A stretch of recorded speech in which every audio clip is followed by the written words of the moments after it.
Новый город — это идеальный вариант для того, чтобы отойти от этих сраных отношений, забыться и начать все с чистого листа. Элдар, ты можешь убежать в новый город, но ты не убежишь от самого себя. Пойми, вот это хорошее, когда ты можешь на кого-то наложиться, ты можешь с кем-то посоветоваться. Чувак, я не хочу этого чувства больше. Я так настрадался. Спасибо. Я есть у самого себя, я выбираю себя. Бро, это так негативно. Ну представь, ты бы хотел доверить кого-то или не доверять кого-то. Я бы доверил. Чувак, мне тяжело кому-то доверить после того, что происходило со мной неоднократно. Ты вообще знаешь про влюбленность, что это такое?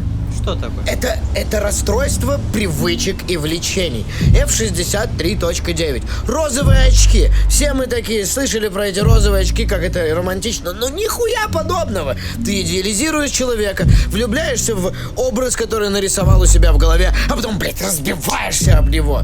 Спасибо, я больше не хочу. Ну, Элдар, пойми просто одну важную вещь. Чувак, ну хватит трепаться, нам нужно на вечеринку нужно Ну ехать. послушай, любая болезнь — это болезнь, пока ты не поймешь, в чем сила. И если ты поймешь, как это может, наоборот, придать тебе сила, и ты можешь любить кого-то, и ты, когда даришь кому-то любовь, ты еще больше любовь получаешь обратно. Я понимаю, Сложно понять. Я закрываюсь, потому что я не хочу больше страдать. Ты уверен? Да, я не хочу влюбляться. Это влюблятство.